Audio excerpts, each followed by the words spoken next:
Right, Humphrey Bell. Our second case. Ever so closer. Yes. Earl Access Fall and Queen Kidnapped Shocker. Biggest treason fail since Bobbins and Paul. Hey. Robert Devereux, Earl of Essex, has been arrested for plotting to kidnap the Queen and install himself as protector of the realm. Devereux is reported to have bribed the company players to stage a revival of William Shakespeare's King Richard II. This play invites treasonous comparisons between the weak and incompetent King Richard and our present sovereign Queen Elizabeth. It was Devereux's intention to use it to rouse an angry mob and lead them to the gates of Kensington Palace. Failing to muster sufficient support from the London populace, however, Devereux was compelled to return to the Essex house where he was arrested. It looks like our advice did fall badly upon him. Looks like he is a wife. He wanted to live a life. Wasn't strife. Be Black's wife. Of course, no doubt about that. Good day, Mistress Blagg. Pray tell, how did things fare with your gentleman friend? Owen Wood, the Dean of Armagh. Alas, 'tis all over betwixt me and Dean Wood. I did ask him for a small loan, and he was most insulting about it. We have not spoken since. And I think I know why his ardour for me has cooled. For I did lately learn that he has been bedding half the women in the diocese. Ah, yes. I too did lately hear of this. So your stars were very wrong to tell me I had nothing to fear from other women vying for Owen Wood's affections. But this day I am come about my husband. Methinks he is ill, yet he pretends he is not. Pray describe his symptoms to me. Well, yesterday I did remark that something was amiss when Molly McDoon and I returned from the playhouse. Well, there was a special performance of Richard II at the Globe. Know you of it? Oh, 'tis the play that makes the Queen look bad. I know of it. When I came in the door, there was an awful racket coming from our upstairs rooms. I went to see what the matter was and found my husband tucked up abed, moaning and wailing, and with a monstrous rash all over his face. He told me some nonsense about having been stung by wasps, and that he is merely tired. But I do not believe him. I see. I bid you, Foreman, tell me true, for I grow ill with worry. Is it grave? Blagg had better not think of dying on me afore he has paid his debts. For as a widow, by law, you wouldn't have them, would you not? But mayhap there is little to worry about.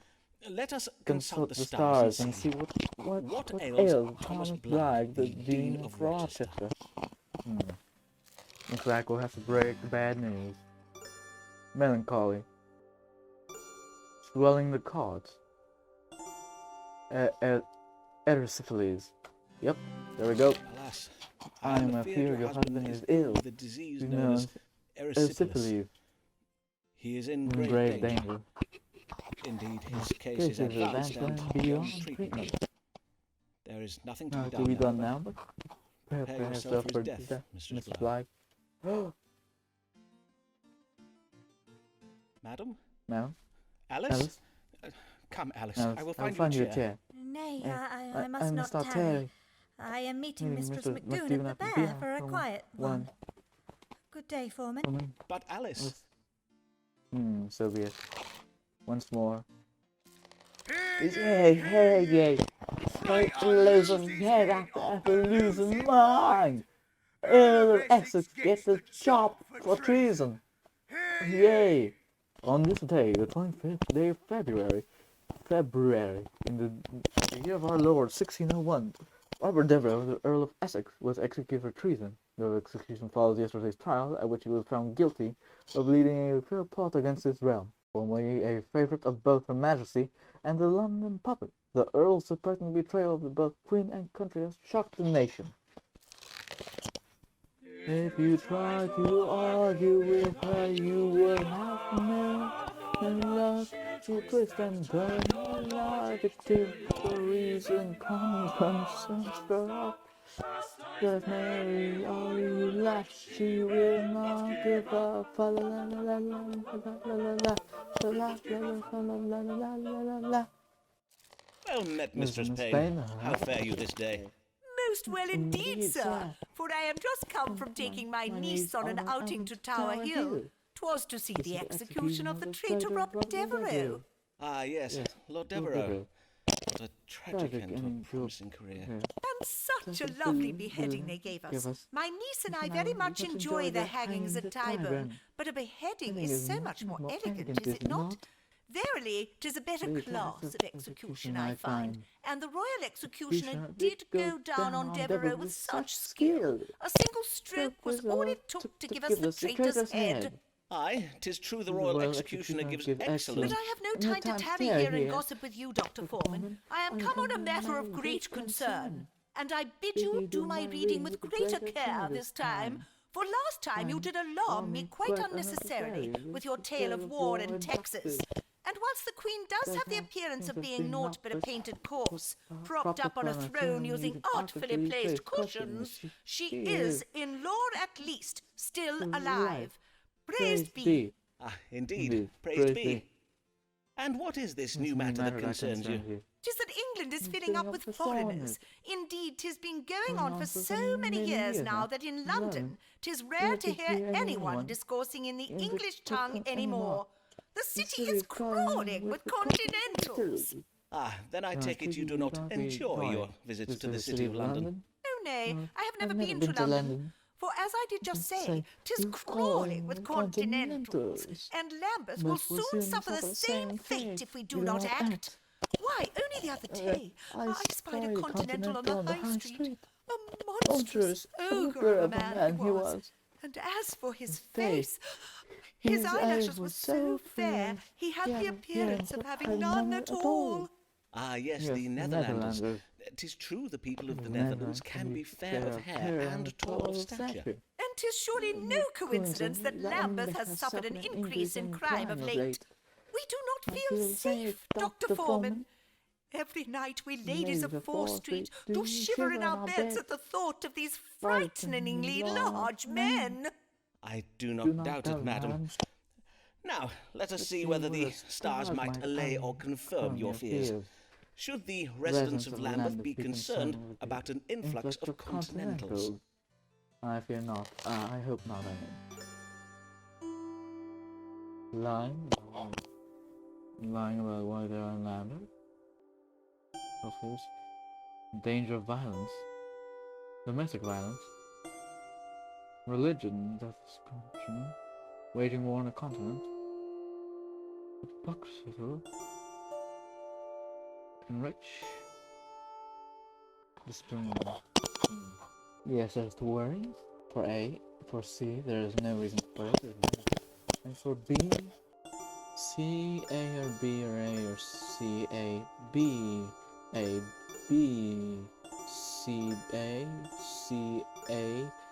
C, B, C, A. C? What be it?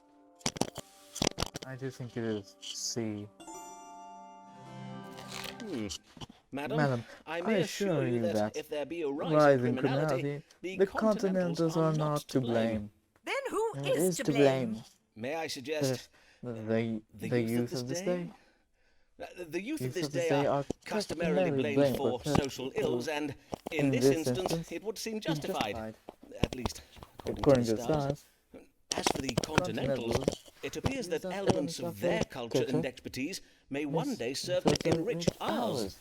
Consider, for example, the additional dining options they have brought with them to England. Indeed, do we English not tire of our dreary custards and dull mutton roasts? Well, in truth, I am a little partial to their... What are those puffy pancake things with crisscrosses on them? Waffles, I believe. Aye, I will own I am partial to those Netherland waffles. But pish, Dr. Foreman, you learned men and fancy folk may discourse all you like about having your dinner tables enlivened with foreign cookery. But who is it that suffers when desperate continentals go a-robbing our houses and a-troubling our women? 'Tis us ordinary folk, 'tis who. I will have my husband ride to Lambeth Palace and tell the Archbishop we will have no more of these continentals in Lambeth. Blessed day, Dr. Foreman. Is that 0 now? Yes, it is. Hey. Dean of Rochester Cathedral dies. New Dean pledges to refurnish empty cathedral. Hey. Local residents were sent by or saddened this day by tidings of the death of Thomas Blagg, Dean of Rochester Cathedral. He leaves behind his wife Alice Blagg and children John, Thomas, Cornwallis, Edmund, Nicholas, and Francis. Humphrey Bell, on the wall, for is it not enough to be found a joy? We sigh, we weep, and weep, and swoon, weep, and Right. Good day, Mr. Bell, and well met. I recall you were hoping for a pay rise. How did that go? Well, I got a pay rise, innit? I took your advice about banding together with the other hired men and gabbing about how much coin we was getting. Turns out, number one of the lads weren't getting paid enough for his lady parts neither.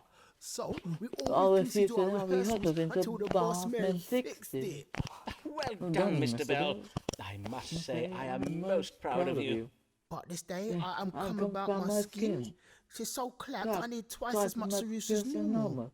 Ah, yes, Venetian ceruse, the white lead and vinegar paste ladies and players use to whiten their faces.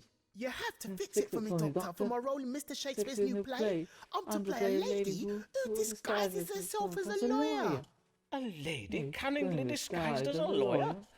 Forsooth, how original. But I see not why you need worry over your complexion.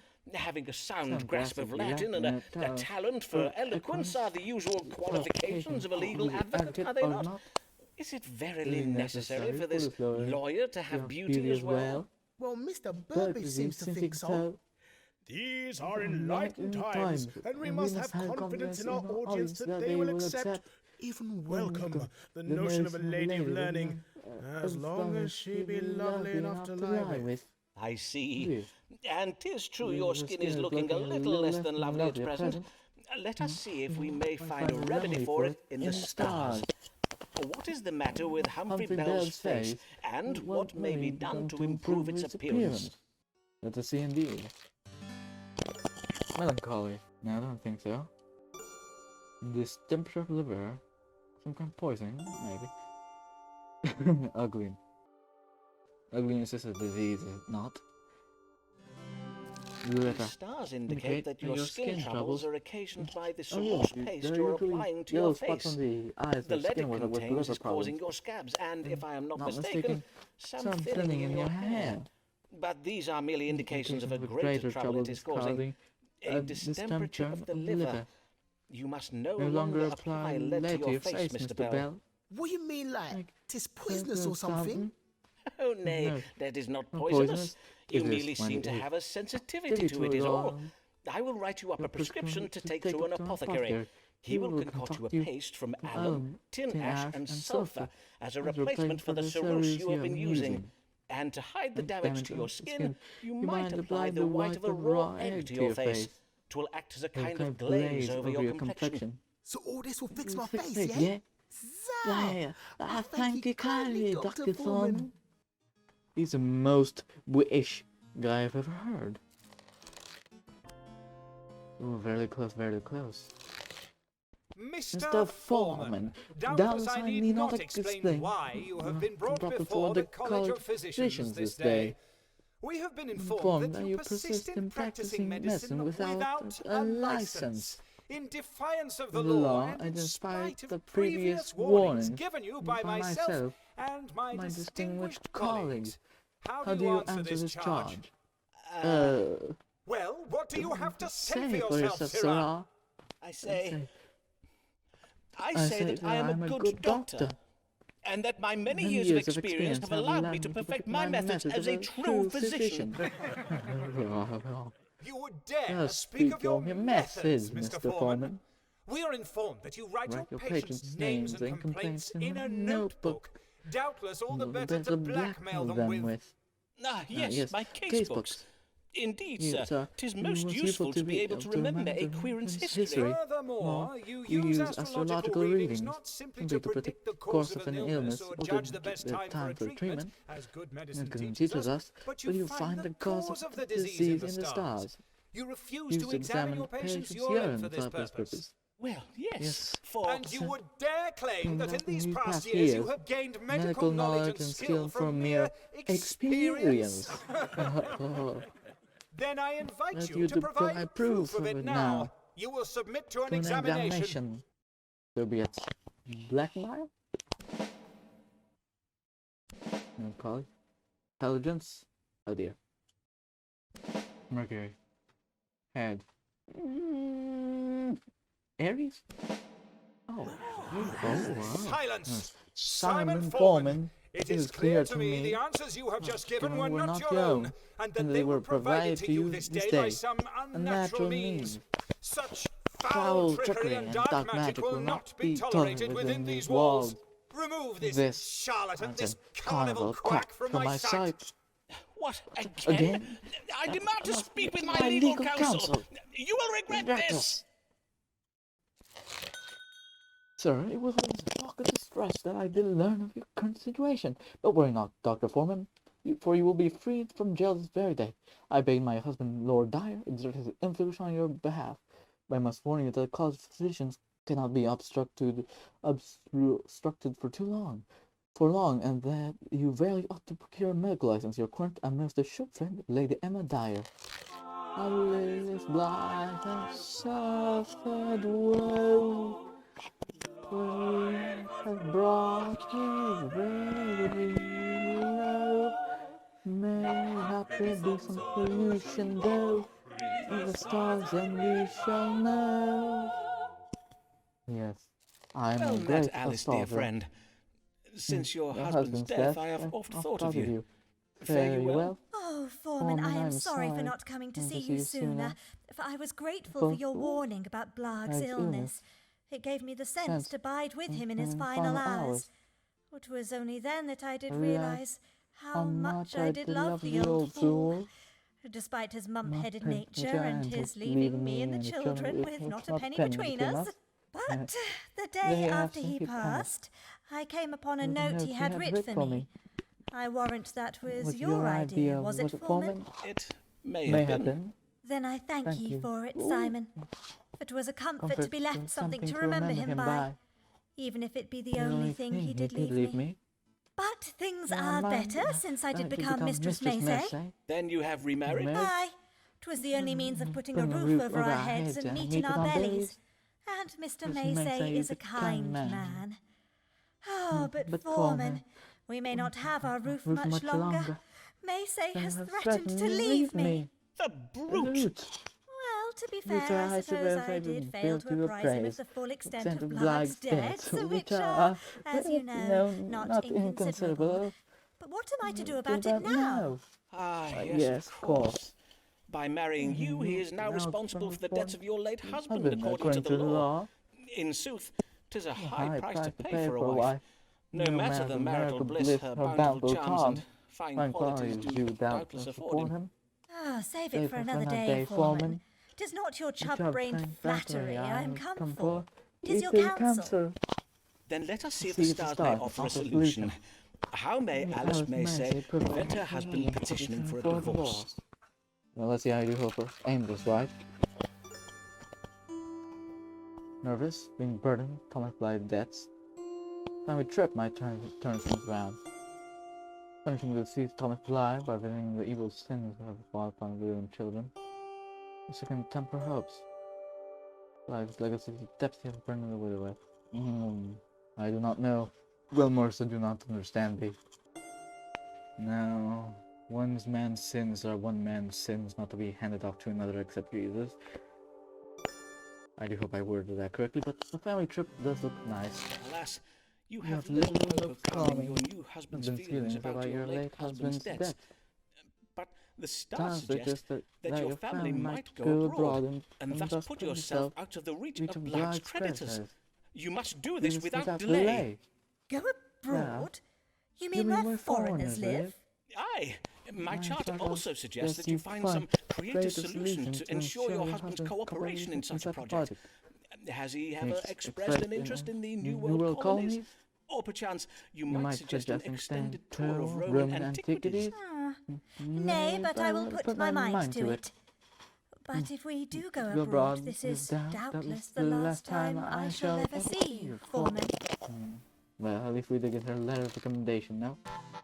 Done there. I'll check it next. Yeah. Nation mourns death of beloved Queen. King James of Scotland tipped to succeed the English throne. Yay! Yes, I have 1, 2, 3, 4, 5, 6 received. 1, 2, 3 not received. All England is in mourning as the news spreads of the death of our beloved sovereign, Queen Elizabeth Tudor, oft referred to as Good Queen Bess, as by her subjects, expired of natural causes on this day, the 24th of March, the year of our Lord 1603. Although her Majesty left no heir nor named successor, her cousin and nearest blood relation, 57-year-old James Stuart, King of Scotland, is rumoured to be travelling down from Edinburgh to be crowned King of England later this week. On rebellion you must not take so ill, for though your beauty does perish, do I adore you still? As a wife, not so I only find seldom shapely behind. Right. Good day, Mr. Bell. Well, Oh, I must congratulate you on your performance of the comely lady lawyer in The Merchant of Venice. And methinks your skin is much improved. 'Tis verily glowing. I, Dr. Foreman, changing my lead paste for sulfur worked very well. Mr. Burgess says I now look like a picture of beauty. Did she now? No. Forsooth, 'tis well to hear the troubles with your skin are resolved. Now, What is it you come for this day? Mr. Shakespeare has written a new play, and I need to look younger if I'm to get a good part in it. 'Tis about an ancient Roman general called Titus Andronicus. I wish to play the role of his common mother, the Lady Tamara. You need to look younger in order to play a man's mother, you say? But according to my casebook, why, sir, you are not yet 25 years of age. Aye, sir, indeed. 'Tis but the business of playing, though, isn't it? At least, according to Mr. Burbage, he was well vexed when I pointed out how the man playing Titus is near as old as I am. If the stage is not to your liking, Mr. Bell, I invite you to seek employment elsewhere. All right, then. Let us see what the stars advise. What can be done to make my querent Humphrey Bell appear younger? I actually recommend applying honey on your face. You'll be practically glowing. Transformation prepared by time of legacy brought no comment. There's something refined has been obtained from the work and help him appear. It's recruitment involved. Good angels have bestowed upon him and say the time the appearance of his face. We embrace the masculine that we are. No, this doesn't seem like it. Oh, please. Cruelty. Transformation to appear younger. How do you think of BB? We must address your problem scientifically, Mr. Bell. Youth is characterized by sanguinity, governed by the humour blood. Therefore, we need to give you the appearance of having an abundance of blood in your cheeks and lips, for instance. So how do I do that? With insects. You what? One moment while I fetch a pot of them from my cabinet. Now, these are what are called cochineal beetles. Do not be afeard, for they are dead. They have been shipped here from the New World. You must crush a handful of these creatures into a powder, mix it with water, and then apply it to your cheeks and lips. Beetle juice on my face? I will not lie, that sounds mad. I'll give it a try, though. Maddening indeed. But that is the way of astrology, now.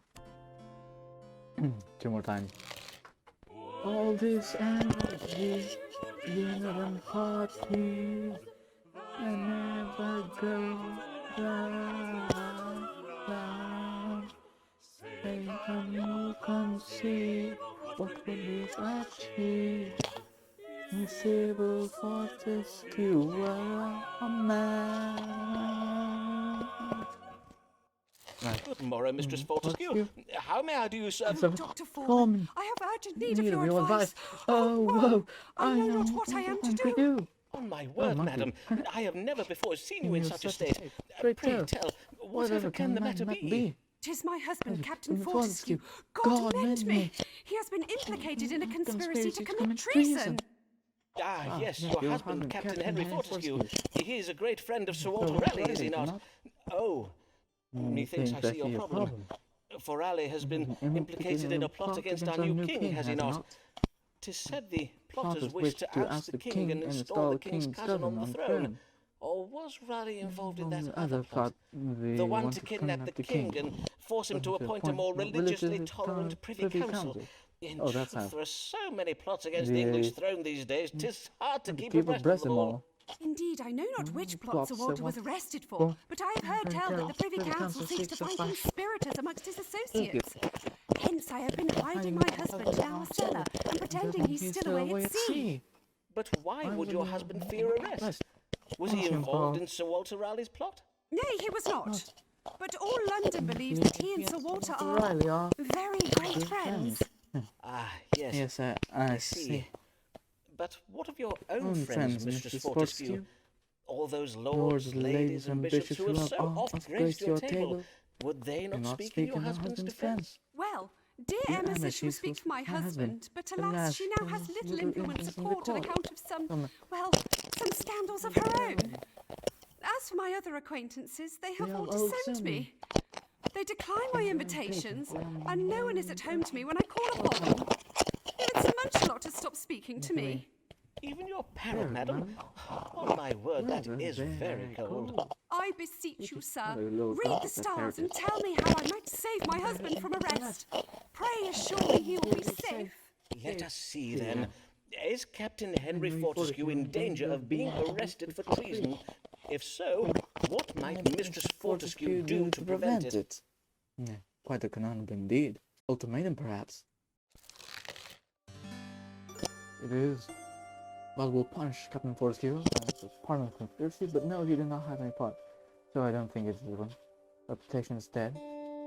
Deluded lost. He has lost. Reality? No, doesn't.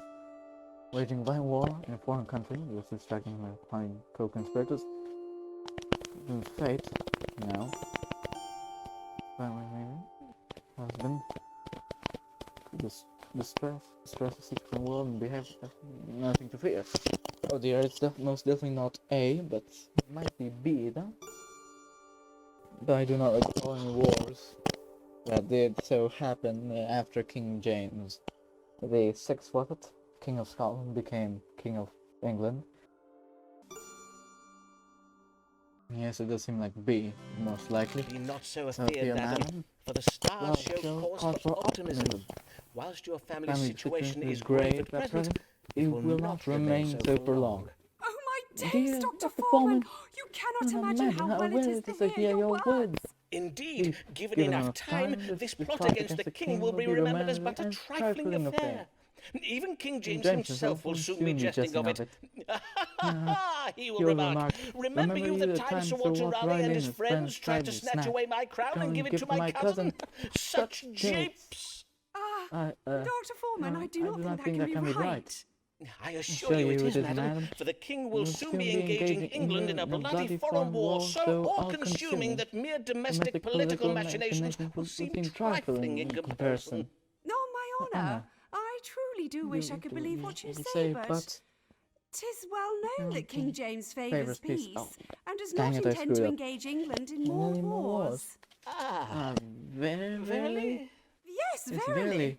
Such matters of state have oft been discussed at my table.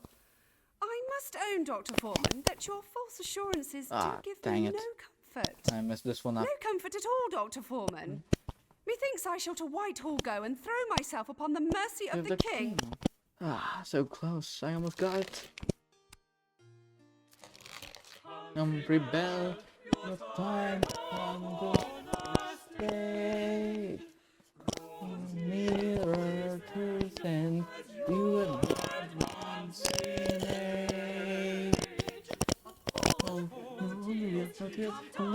calm down, mind your fears,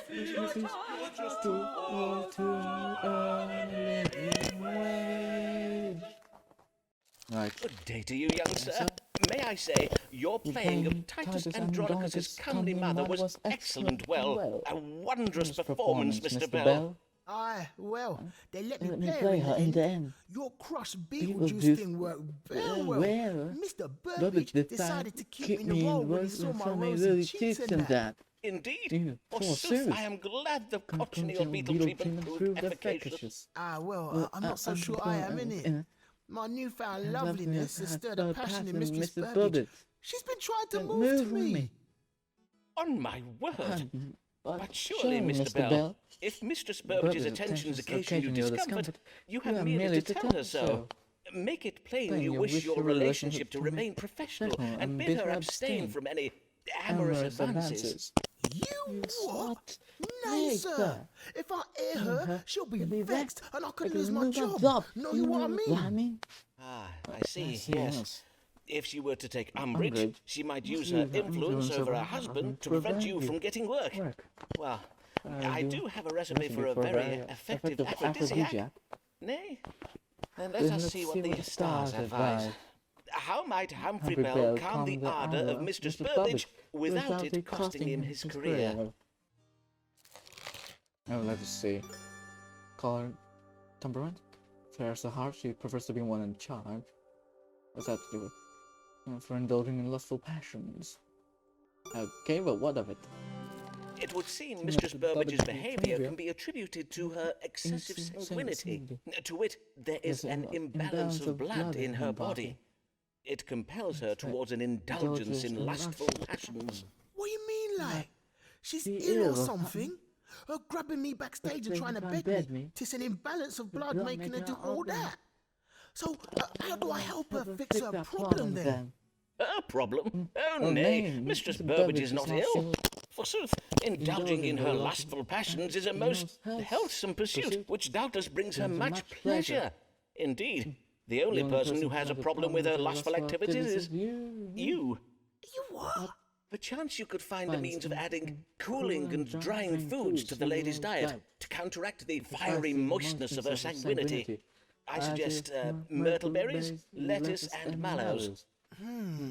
Methinks I can add them plants to the morning potage she takes during rehearsal. And if that don't make her move from me, I might start adding poison in it. Very, very, very much, Humphrey Bell. Thank you for your recommendation, Bell. Yay. Rise Alley, Henry Fortescue arrested for treason. Yay. In a raid on his house early this morning, Captain Henry Fortescue was arrested for his part in a plot against his king. Neighbors report he has been hiding in the basement to escape punishment. His wife, Sybil Fortescue, formerly much renowned in royal court circles for her dinner parties, has vowed to fight on to prove her husband's innocence and win his freedom. Sources say she had better get on with it, for if he is convicted at his trial this evening, he will be executed tomorrow. Oh my. Received. One more letter. Not received. 4 not received. I can only 2 more not received. 2 more not received, 1 more to receive.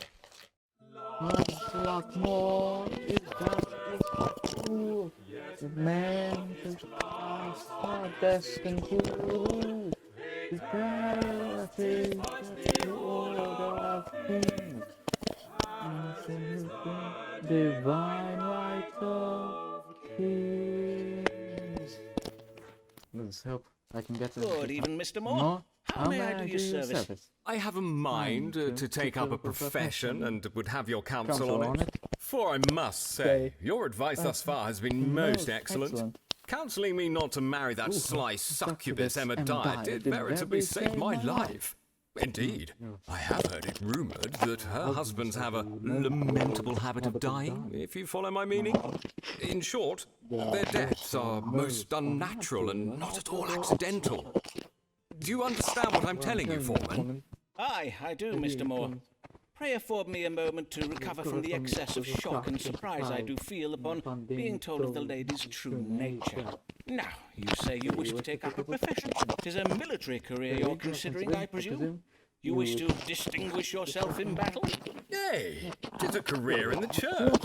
I have a mind to take holy orders. You wish to become a clergyman? Pray tell, how came you by this notion? 'Twas given me by the top dog himself, the Archbishop of Canterbury. He's a hunting chum of my father's. Aye, the Archbishop is a crack shot with a musket.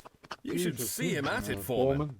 Give the man half an hour and a pouch of lead shot, and he'll turn your duck pond into duck soup. It seems the Archbishop has had his eye on me for quite some time. Verily, indeed. He says I show great promise, and that under his personal tutelage I should rise very rapidly. He even said he has a mind to make me Bishop of Salisbury. Ah, yes, the much-coveted bishopric of Salisbury. But before I make my final decision, foreman, I thought I'd better come to you first. Aye, very wise of you.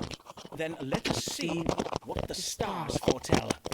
According to my querent, Lancelot Moore enjoys success as a clergyman.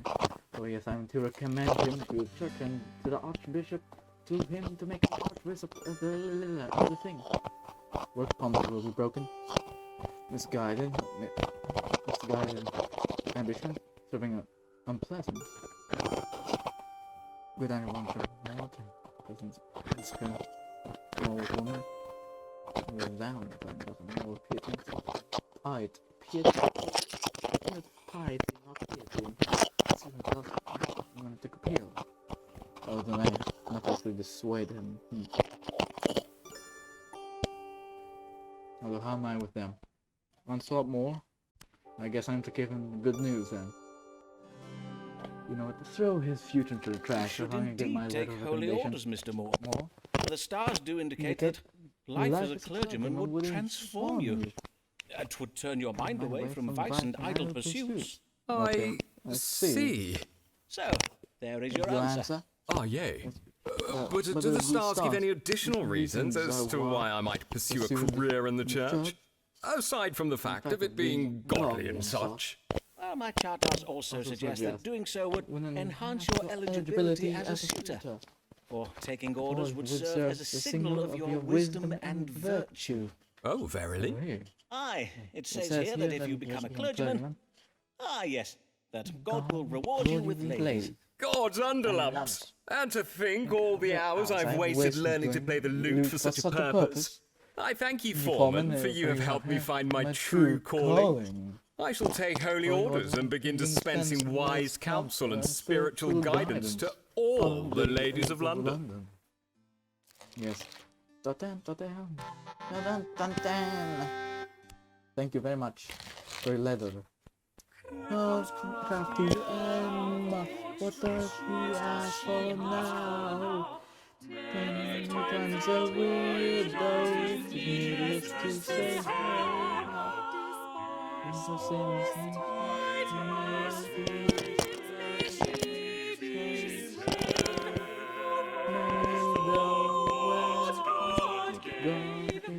Here comes crafty Emma, what does she ask for now? 8 letters of recommendation. 1, 2, 3, 4, 5, 6, 7, 8. Not received. 1, 2, 3, 4. Yes, now we can screw with our patient's life as much as we want. Good day to you, sir, that? and well met. And how fares your husband, Lady Dyer? I recalled you were worried for his health. 'Twas the diabetes, the disease you judged him as having. He died from wounds that never healed. You mean the wound on his lordship's hand? But I recall you saying it was quite small. Oh yes, that wound was, but he acquired many more. One evening, whilst we were summering at our country estate, the stone railing of our balcony gave way, and he fell into some particularly thorny rose bushes. Verily? How distressing. And he never recovered from the scratches? Nay, 'twas most tragical and so forth. Well, I am sorry to hear of your husband's passing. But, madam, are you quite well? You do not seem yourself this day, if I may remark on it. Dr. Foreman, I am more myself than you have ever seen me. For during these past years, I have been playing a role. A role that has served me well, to be sure, but I am grown tired of it. Indeed, I am not proud of my dissembling. I'm not proud of some other things besides. And doubtless you are come to unburden yourself by confessing what those things are. What? Nay, of course not. As I was saying, whilst my dissimulations have afforded me wealth and status, such a life as I have lived has not fulfilled me. For though I have been married many times, and known many men, I have always lacked one important thing. Moral compass? And that thing is love. In short, I have found love, Dr. Foreman, and the object of my affection is not one of these privileged popinjays I've met at the royal court. Nay, 'tis a real man, a man who knows what it is to make his own way in the world. Oh, you mean to say, you mean you and I? Verily, upon seeing him play Tamara in Titus Andronicus at the Globe one even, I was, well, my heart was took. I see. You are in love with a player then, I take it. Aye, and I wish to marry him. But first, I would know whether such a match be advisable. Is our love true, or is my considerable coin and property where his true affections lie? Such a deception would not surprise me in truth. Well, nay, doubtless it would not. Let us see whether the stars can tell us. Well, I myself know Humphrey Bell, know that he is quite the honest, hard-working young lad. I personally recommend him to any young lady, as I would myself recommend to any other young lady out there as well. I'm a B.O., hides evil intentions, had him in turn deluding hopes, beloved on a coin she will inherit. Make this to you, will be faithful and enduring. Young man has changed her. Romantic partners, I would not trust her. Duty's wife is impossible to fulfill. School deprived man of children. I think it's say. I don't know what B has to do with. Probably with me though. C be it. The stars bless the match between you and the young man. They do not think it would be bad for him in some way. They do not judge. The chart indicates that your relationship with this young man has changed you. It would be a faithful, lasting marriage. Verily? I must own I dared not expect such a happy ending to my story. I thank ye heartily, Dr. Foreman. And I do believe that is my prediction. I have 9, was it? Humphrey Bell on such we must disclose. For your acting is fine. Where to men close on this hard way to stop, not sit down, reply, and bounce this cup and take a little wine. Yep. Good day, Mr. Bell. I see here in my notes the last time you came to us for counsel regarding Mistress Burbage and her tender advances. Aye, and the advice you gave me to cool her down and that worked her treat. Since I've been putting them herbs in her potage, she spends so much time in the privy, I never see her now. That is... Well, I am glad my advice achieved the desired outcome, and Mistress Burbage is no longer sometimes bothering you. reality is more It's about another lady stranger than come fiction. this day. Tis a member of the audience who comes to all my performances and brings me flowers and sweetmeats. A mature lady, a widow, innit? Another one? On my word, you are most ill-fortunate, Mr. Bell. Verily, are no young players safe these days from being preyed upon by lecherous old ladies. Tis not all ladies, Dr. Foreman. Not this one, anyways. Emma ain't like any of the other ladies I've met. In truth, Dr. Foreman, we wish to be wed. I love her, innit? Ah, then what is your trouble? Well, I've heard tell of some vexing things. There are them that say she has a heart of stone and only marries to get her hands on a man's money. Though I am none, and she's very rich. But she has been widowed many times, and there's even a rumour saying she's had a hand in her husband's deaths. Oh, verily? How shocking. Aye, I must own to being a trifle shook by it, and maybe a bit excited as well, but mainly shook, innit? Doubtless you are. It is most frightening if there be any truth to these rumours. We must consult the stars and see whether it be wise for you to marry. Should Humphrey Bell wed this wealthy widow, and what will become of him if he does? Let's go with it, why not? Least iconic instinct regarding math changed. Cruel. Pleasant and lady, as she's very rich. We will have children and this lady. A couple of honeymoon. Oops. Birth marriage is not to be trusted. I keep clicking the wrong place. Motives.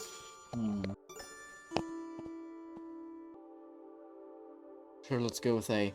It's not like I have the letter. It has been my privilege to guide you over the years in matters of work and in life. Wisely, I hope. But certainly with the greatest sense of care for your well-being. Indeed. I have come to think of you as a father might think of a son. 'Tis a responsibility I have not taken lightly, and in loco parentis, as it were, I feel an obligation to... Sir, begging your pardon, sir, but I'm going to stop you right there, because I need to know, innit, should I marry Emma or not? Yes, I believe you may safely marry this lady, Mr. Bell. The stars suggest the rumours you did hear about her are needlessly cruel. So this all lies then? Well, not quite all lies, nay. The stars do also indicate that the lady was formerly most fixated upon the acquisition of money, though it would seem she no longer harbours such pecuniary passions, such as is consistent with her desire to marry a penniless player such as yourself. Sir, it is decided. I shall marry my dear, sweet Emma. I'd be honoured if you came to see us wed, Dr. Foreman, if you be not too busy. The honour shall be all mine, young Humphrey. Why, if I had a son like him, I would be a proud father.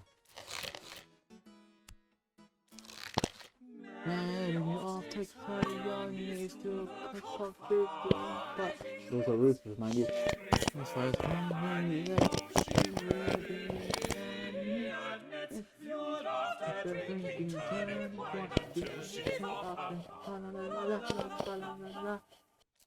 Good morrow, Mistress Payne. It has been quite some time since I last saw you. Did you ever hear from the Archbishop? I recall your husband was intending to write to him, expressing your concerns about the Continentals. Aye, we did write, but he never replied. Not that I am surprised, mind you, as they do say that Archbishop Whitgift is a very idle man. Not to speak of the unsavoury goings-on within the walls of Lambeth Palace. They say that in the great dining hall the Archbishop and his guests do feast and carouse from dusk till dawn, and 'tis said that in some of the palace rooms they indulge in fornication and sodomitical sins. Verily, indeed. Then, doubtless that leaves him very little time to reply to them. Truly, methinks being surrounded by such decadence and corruption of the flesh is likely to have made the Archbishop very hard. Aye, bearing witness to so much vice would make a man very hard indeed. Hard, Dr. Foreman? Insensible to the needs and difficulties of ordinary folk such as you and I. Verily, I do not wonder that such a hard man gave me no satisfaction. Which is why I am come to you this day, Dr. Foreman. Something did trouble me last night, and I would have you tell me what it might have been. I will if I can, madam. Prithee, describe it to me. Well, at first was the noise of a boat that did awaken me. I got up out of bed and went to the window to see what it was. As you know, on 4th Street we are right by the banks of the Thames. In the moonlight, I could just make out a ferry crossing the river, loaded up with large barrels. And you thought it suspicious? Aye, indeed. For the hour was very late and the boat's lamp was not lit. I did not wake Mr. Payne to ask his opinion, for, in truth, he has told me he wishes to hear no more about the things I see from our window. So, I am come to you, for I can have no rest until I know who those men were and what they were doing. Who knows what foul deeds may be afoot in Lambeth Town? Mayhap the men I saw were Catholic spies, engaging in some manner of nefarious plot against the realm. Then let us see. What does God have to say regarding this boat you saw crossing the Thames last night? Was it some kind of elaborate Catholic plot? Or is there a more likely explanation? Let's have a little bit of fun now. Indulge her in her ideas. She's delusional. Change the world. Unhappy with children? Different. Questionable providence. Evil purposes. Authorities of idle and explore. Haha, let's have a little fun now. You did well to come to me, Mistress Payne. The stars confirm that the events you witnessed last night do indeed portend of doings of a most foul and sinister nature. I will pass your information on to one of my querents, whom I may not name, but who is a member of Her Majesty's Secret Service and reports directly to Her Majesty's Privy Council. I knew I could rely upon you, Dr. Foreman. You and I doing such important work together. We make quite a team, do we not? I would not say that precisely. Do not be falsely modest, Dr. Foreman. False modesty is naught but the sin of vanity in disguise. Actually, that is true. I must to home hasten to tell my neighbors. Actually, that is wrong. Forsooth, I must warn them of this grave I was threat and thinking bid of them keep a a humble watchful brag, eye on mind our you. local Catholics. Blessed day, Dr. Foreman. Once more with her, actually. Hey. Cavalier about to blow up Parliament foiled. Oh, is that the... No, that's our house. No, that is the British Independence Day from trying to blow up kings. The V from Vendetta Mask. Guy Thames. Was it? Or some guy named Guy. Disturbing reports just in from Westminster that barrels of gunpowder were discovered in a cellar under the House of Parliament late last night.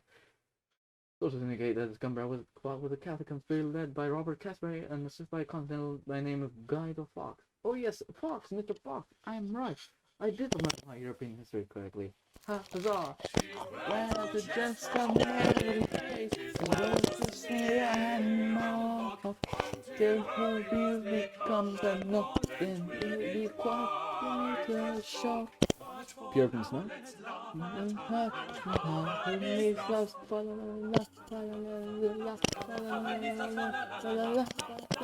do think. Good day, Mistress Payne. You seem in good cheer. That I am, Dr. Foreman. This day I am taking my niece on a lovely outing to see the cockfighting in Vauxhall. Again, I mind you, that is There is a rooster cockpit fight. in Vauxhall now, is there? Aye, and a very fine one.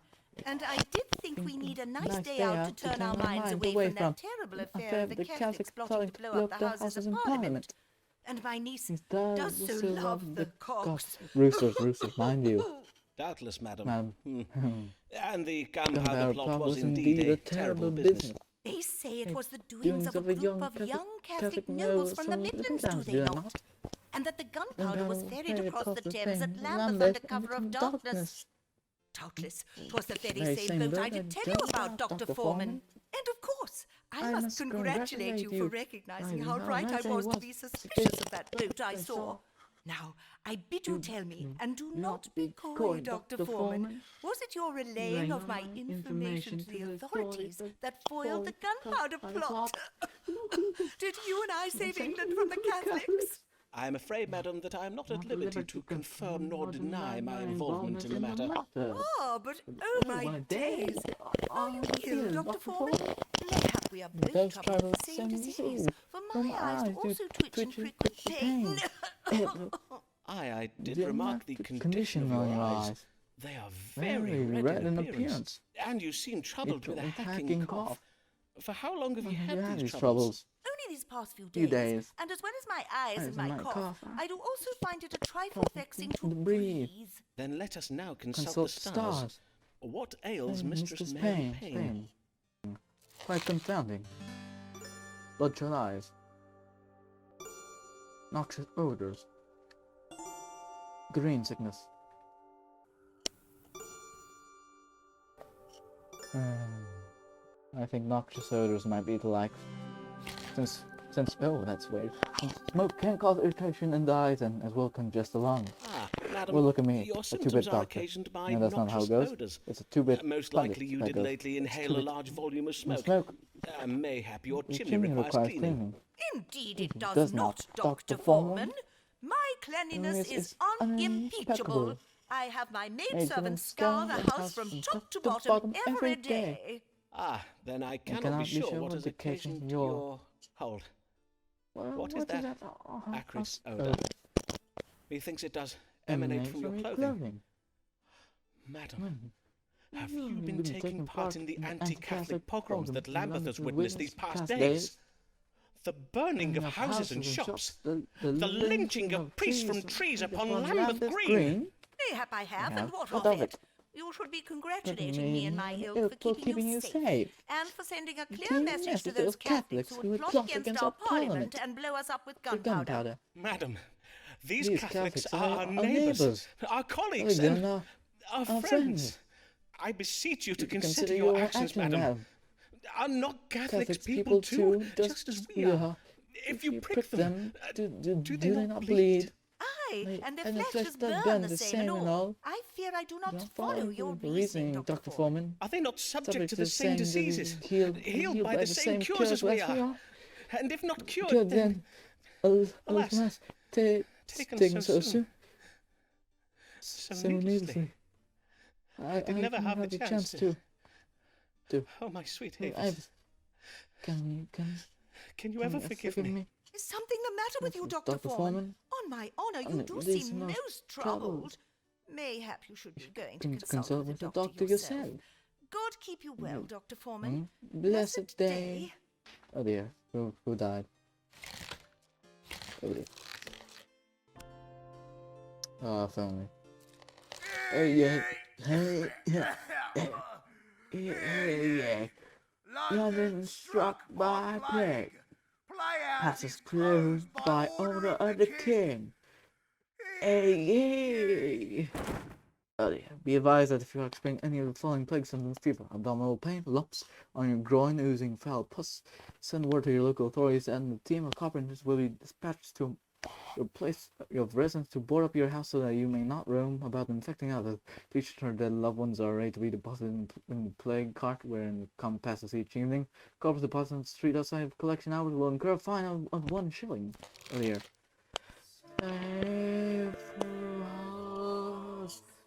Save us, Almighty Lord. Save us from the wrath of God. Upon us he hath brought his vengeance. Its loose and death across his lash.